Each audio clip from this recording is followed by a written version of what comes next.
नमस्कार दर्शकों, मैं एस्ट्रो स्नेहा शर्मा आप सभी का आपके पसंदीदा प्रोग्राम दशा महादशा में आप सभी का हार्दिक अभिनंदन करती हूँ। आज मैं आपके लिए जानकारी लेकर आई हूँ वास्तु से संबंधित। वास्तु के कुछ ऐसे मूल मंत्र यदि आपने अपना लिए अपने जीवन में, तो निश्चित रूप से आपके जीवन में जो समस्याएं वास्तु संबंधित आ रही हैं वो डेफिनेटली दूर हो जाएंगी। लेकिन उसके लिए इन मूल मंत्रों को समझना जरूरी है और इन दिशाओं को समझना भी जरूरी है कि कौन सी दिशा में हमें क्या बनवाना चाहिए। तो उसके लिए आज मैं आपको कुछ जानकारी प्रदान कर रही हूं, तो उसे बहुत ही ध्यान से सुनिएगा और हो सके तो इनका पालन करते हुए अगर जीवन में आगे बढ़ेंगे तो निश्चित रूप से आप अपने जीवन में सफलता भी अर्जित करेंगे और वास्तु से संबंधित दोषों के कारण जो समस्याएं आ रही हैं उसको दूर भी आप स्वयं ही कर पाएंगे। देखिए, मूल मंत्रों का कहना है कि जितना हो सके कोई भी व्यक्ति यदि अपना मकान ले रहा है, भूमि ले रहा है या व्यापार से संबंधित अगर अपने ऑफिस का सेटअप चाहिए या अपनी शॉप के लिए आप जमीन देख रहे हैं या अपना ऑफिस देख रहे हैं, तो आपको वास्तु के अनुसार ही देखना चाहिए। बना बनाया ले रहे हैं, चाहे आप यहाँ पर अपने लिए शॉप देख रहे हैं या फैक्ट्री देख रहे हैं या अपने लिए घर देख रहे हैं, तो यहाँ पे वास्तु संबंधित सभी बातों का चयन करते हुए ही आपको उसे क्या करना चाहिए, परचेज करना चाहिए। जमीन के साथ साथ उसकी बनावट के साथ साथ और भी कई सारी बातें हम मैटर करती है, जैसे कि आपके मकान या दुकान के सामने क्या है, इन सभी बातों पर भी विचार करना चाहिए। किसी प्रकार का कोई वेग उत्पन्न तो नहीं हो रहा है। वेग का अर्थ यहाँ पर हम कहेंगे रुकावट। जैसे मान लीजिए घर के ठीक सामने वृक्ष का होना यानी पेड़ का होना, घर के ठीक सामने नाले का होना, ये सारी बातें भी यहाँ पर कंसीडर करनी चाहिए। चाहे वो आपकी शॉप हो, फैक्ट्री हो, आपका मकान हो या फिर आप भूमि ले रहे हैं। भूमि पर मकान बनवाने से पहले नींव पूजन का जो मुहूर्त हो वो क्या हो, वास्तु के अनुसार हो, यानी क्या हो, शुद्ध मुहूर्त हो। वास्तु पूजन भी क्या हो, वास्तु के अनुसार हो। तो ऐसे में काफी शुभ माना जाता है, क्योंकि अगर मुहूर्त यहाँ पर शुभ नहीं हुआ तो वो दोष में परिवर्तित होगा। मकान से संबंधित आप जो नक्शा बनवा रहे हैं वो वास्तु के अनुसार होना चाहिए। अगर वो वास्तु के अनुसार नहीं है तो जीवन में कई तरीके की समस्याएं उत्पन्न होना शुरू हो जाएगी। जैसे ही आप गृह प्रवेश करेंगे, एक साल के भीतर भीतर समस्याएं जो है वो दिन प्रतिदिन बढ़ती चली जाएंगी और एक साल के अंदर अंदर ही आपको वो सारी चीजें दिखाई देना शुरू हो जाएंगी। जैसे ही आप घर में प्रवेश करेंगे, घर का जो मुखिया है वो समस्याओं से ग्रसित होगा, धीरे धीरे करके पूरा परिवार जो है वह परेशानी में आ जाएगा। तो इसीलिए आपका जो मैप है, घर में जो आप बनवाने जा रहे हैं उसका जो मैप है वो वास्तु के अनुसार होना चाहिए। दिशाएं बिल्कुल वास्तु के अनुसार ही बनवानी यहाँ पर चाहिए। दिशाओं का ध्यान रखते हुए जो आप घर बनवा रहे हैं वो वास्तु के अनुसार ही यहाँ पर होना चाहिए। इस बात को आपको ध्यान रखना चाहिए। 10% जगह खाली छोड़ देनी चाहिए आपको। जब भी आप अपना मकान बनवा रहे हो, दक्षिण से दक्षिण पश्चिम में कम से कम आपको 10% जगह जो है वो यहाँ पर खाली छोड़नी है, क्योंकि यहाँ पर खाली छोड़ना बहुत ज्यादा जरूरी होता है। अगर आप सही तरीके से अपने घर में निर्माण करवाना चाहते हैं तो आपको क्या करना चाहिए, पश्चिम और दक्षिण दिशा से ही मकान को बनवाना शुरू करना चाहिए। उसके बाद ही आपको अन्य दिशाओं की ओर बढ़ना चाहिए। अगर आपका मकान डुप्लेक्स है या फिर ट्रिप्लेक्स है तो आपको एक बात का ध्यान रखना चाहिए, पूर्व और उत्तर दिशा की ओर से जो आपका भवन है ना, उसकी ऊंचाई जो है वहां से थोड़ी कम होनी चाहिए। ज्यादा से ज्यादा आपको वहां पर क्या करना चाहिए, खिड़कियां बनानी चाहिए। वहां पे आपको वेंटिलेशन का बहुत ही अच्छा ध्यान रखना चाहिए। दरवाजे और खिड़कियों की जो संख्या आप रखेंगे उसे हमेशा ऑड रखना चाहिए। ये इस बात का हमेशा ध्यान रखें, इवन नंबर में उसकी संख्या जो है वो नहीं होनी चाहिए। आपके घर का जो मुख्य द्वार है वहां पर मंगल स्वास्थ्य वहां पे होना चाहिए। वहां पे स्वास्तिक बना हुआ होना चाहिए, जैसे ओम, शिव भगवान का, गणेश भगवान का, माँ दुर्गा का यहाँ पर मंगल रूपी चिन्ह बना हुआ होना चाहिए, जो कि बहुत ज्यादा शुभ रहता है, हमें सुरक्षा प्रदान करता है। तो यहाँ पे मंगल स्वास्तिक जिसे हम कहते हैं वो यहाँ पर बना हुआ होना चाहिए। आपका जो मेन एंट्रेंस है, जिसे हम कहते हैं आपका मुख्य द्वार, उसी से ही आपका प्रवेश होना चाहिए। मान लीजिए आपने अपने घर का एक गेट और बनवा लिया है, तो उसके बाद आप उसको लगातार इस्तेमाल कर रहे हो, मुख्य द्वार जो आपका एंट्रेंस था उसको आप यूज ही नहीं ले रहे हैं, आप बार बार पीछे के द्वार से प्रवेश कर रहे हैं, तो शुभ नहीं है। जो आपने आपका मेन एंट्रेंस बनवाया है उसी से आपका आने जाने का रास्ता हमेशा वहां पर आपको यूज लेना चाहिए, यानी घर में आने का। इमरजेंसी में यूज करना पड़े तो आप दूसरे गेट का यूज कर सकते हैं, लेकिन आपको इस बात का ध्यान रखना चाहिए कि आपको कोशिश यही करनी चाहिए जितना हो सके आप एंट्रेंस गेट का यानी मुख्य द्वार का ही ध्यान रखें घर में आने और जाने के लिए। हमारे घर के अंदर सबसे इंपॉर्टेंट होता है हमारा किचन, हमारी रसोई। ये सबसे ज्यादा इंपॉर्टेंट क्यों होता है? ये सबसे ज्यादा इंपॉर्टेंट होता है घर की महिलाओं के लिए। सबसे ज्यादा अगर कोई समय व्यतीत करता है वहां पर तो कौन करता है? घर की महिलाएं करती है। अगर किचन का वास्तु दूषित होगा तो सबसे पहला प्रभाव किसके ऊपर आएगा? महिला के ऊपर आएगा। घर में जो महिला सदस्य हैं उनके ऊपर आएगा, उसके बाद अन्य व्यक्तियों पर आता है। तो इसके लिए सबसे अच्छा स्थान कौन सा माना गया है? तो रसोई घर के लिए सबसे अच्छा स्थान जो रहता है वास्तु अनुसार, अगर कोई विकल्प नहीं मिल रहा हो, आपको कोई अच्छा विकल्प ही नहीं मिल रहा है, तो आप क्या करें? पूर्व दिशा में रसोई बनवा सकते हैं। लेकिन सबसे अच्छी दिशा जो मानी जाती है वो मानी जाती है आग्नेय दिशा। तो आग्नेय दिशा में आपको आपका किचन बनवाना चाहिए, और कोई दिशा नहीं मिल पा रही हो तो उस केस में आप क्या करें? इसे पूर्व में भी बनवा सकते हैं, वहां पर बनवाने पर भी दोष नहीं लगता है। अब कहां नहीं बनवाना चाहिए?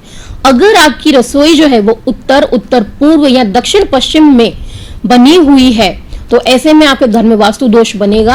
अगर मकान बनवा रहे हैं तो इस बात का ध्यान रखिएगा कि इन दिशाओं में आपका किचन जो है वो नहीं होना चाहिए।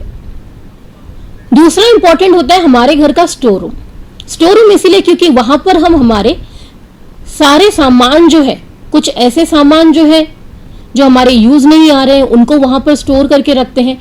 कई लोग स्टोर रूम में अनाज को रखते हैं, तो यह भी काफी शुभ स्थान माना गया है।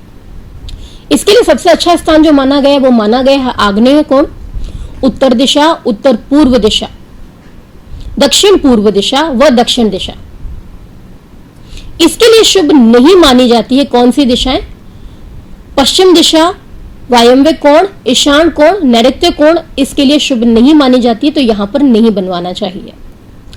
हमारे घर का सबसे इंपॉर्टेंट स्थान, हमारा घर के अंदर पूजा घर यानी हमारे घर का मंदिर। पूजा स्थल के लिए सबसे अच्छा स्थान जो होता है वो होता है ईशान कोण। मंदिर के लिए सबसे सही स्थान जो है वो कौन सा है? यहां पर ईशान कोण। और कौन सी दिशा में इसे नहीं बनाना चाहिए? इस दिशा को छोड़कर अन्य किसी भी दिशा में पूजा घर को नहीं बनाना चाहिए। जैसे आग्नेय हो गया, नैऋत्य हो गया, वायव्य हो गया, यहाँ पर हमेशा यह वर्जित माना जाता है। इन दिशाओं में बिल्कुल भी नहीं बनाना चाहिए। इसके लिए केवल एक ही उपयुक्त दिशा है, वो है ईशान कोण। इसके अलावा कहीं पर भी यदि आपका पूजा घर बनेगा यानी आपका जो मंदिर बनेगा वो अपना गलत वास्तु के अनुसार ही बनेगा। अब बात करते हैं हम यहाँ पे बाथरूम की। तो आपका जो शौचालय है यहाँ पर, उसके लिए सबसे अच्छी जगह जो रहती है वो रहती है दक्षिण दिशा और नैऋत्य के बीच का स्थान। सबसे ज्यादा उपयोगी यहाँ पर ये दिशा जो है वो मानी जाती है। और आपका स्नानागार जो है वो माना जाता है दक्षिण दिशा में सबसे अच्छा। अब बात करते हैं हम यहाँ पे आपके घर के आंगन की। तो यहाँ पर आंगन का जो निर्माण है वो उत्तर या पूर्व की ओर रखना चाहिए। कुछ इस प्रकार जैसे सूर्य का प्रकाश आपके घर में ज्यादा से ज्यादा प्रवेश कर सके, क्योंकि क्या करेगा? पॉजिटिव एनर्जी को बढ़ाएगा और नेगेटिव एनर्जी को वहां से भगाने का काम करेगा। इसी वजह से आंगन का जो निर्माण है वो उत्तर और पूर्व की ओर रखना चाहिए। आंगन की लंबाई व चौड़ाई एक गुणा क्षेत्र के अनुसार होनी चाहिए। लंबाई और चौड़ाई को जोड़कर 8 से गुणा कर दे, फिर उसमें 9 का भाग दें। उसके बाद जो भाग निकलेगा वो सबसे अच्छा फल देने वाला वास्तु के अनुसार कहलाएगा। उसी के अनुसार तय करें कि आपको आपका आंगन कितना साइज का रखना है। जितना हो सके आंगन को मध्य से ऊंचा और चारों तरफ से क्या रखें? नीचा रखें। अब बात करते हैं बैठक की। बैठक कक्ष जो है आपका वो सबसे अच्छा माना जाता है ईशान पूर्व दिशा की ओर। उत्तर और पूर्व की जगह पर यहाँ पर हमेशा ध्यान रखना चाहिए कि जगह जो है वो हमेशा खुली होनी चाहिए। वहां पर कुछ भी नहीं बनवाना चाहिए, जितना वो खुला रहेगा वहां पे स्पेस रहेगी उतना ही अच्छा रहेगा। घर के अंदर यदि वाहन बनाने की जो जगह है, यानी आपका जो गैरेज है वो बनवा रहे हैं घर में, तो इन कुछ बातों का आपको मुख्य रूप से ध्यान रखना चाहिए। देखिए, गैरेज अगर घर में बनवा रहे हैं तो मुख्य द्वार अगर आपका पूर्व है, पूर्व की ओर आता है आपका मुख्य द्वार, तो आपको गैरेज को दक्षिण पूर्व में बनवाना चाहिए। अगर आपका घर जो है वो उत्तर की ओर आ रहा है, यानी उत्तर मुखा है, तो आपको जो गैरेज है वो उत्तर पश्चिम की ओर बनवाए तो आपके लिए अच्छा रहेगा। और अगर आपका घर जो है वो पश्चिम की ओर है तो दक्षिण पश्चिम में गैरेज आपके लिए बहुत ही शुभ फल देने वाला है। अगर आपका घर दक्षिण की ओर है तो दक्षिण पश्चिम की ओर गैरेज बनवाए, लेकिन कोशिश ये करें कि आपके रहवास के लिए आपका मकान जो है वो दक्षिण मुख का हो ही ना, क्योंकि यह यहाँ पर दोष बनाने का काम करता है और दक्षिण मुख मकान जो है वो हमेशा व्यक्ति को परेशान ही करता है। एक और विशेष बात यहाँ पे ध्यान रखनी चाहिए कि गैरेज की छत जो है और जो सामने की दीवार है वो ज्यादा भारी नहीं होनी चाहिए। गैरेज में जो भी आप स्विच बोर्ड लगा रहे हैं इलेक्ट्रिसिटी के लिए, वहां पर जो भी आप कनेक्शन लगवा रहे हैं वो आप गैरेज के अंदर नहीं लगवाएं, गैरेज के बाहर लगवाएं।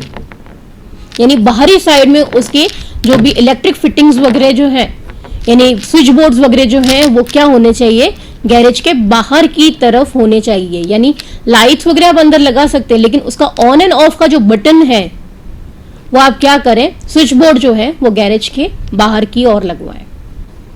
बच्चों का स्टडी रूम, स्टडी रूम बच्चों के पढ़ने का कमरा कहलाता है। इसके लिए सबसे अच्छा स्थान जो माना गया है, और वो माना गया है बिल्कुल पूजा गृह के साथ में, यानी पूर्व दिशा और ईशान कोण के मध्य माना जाता है।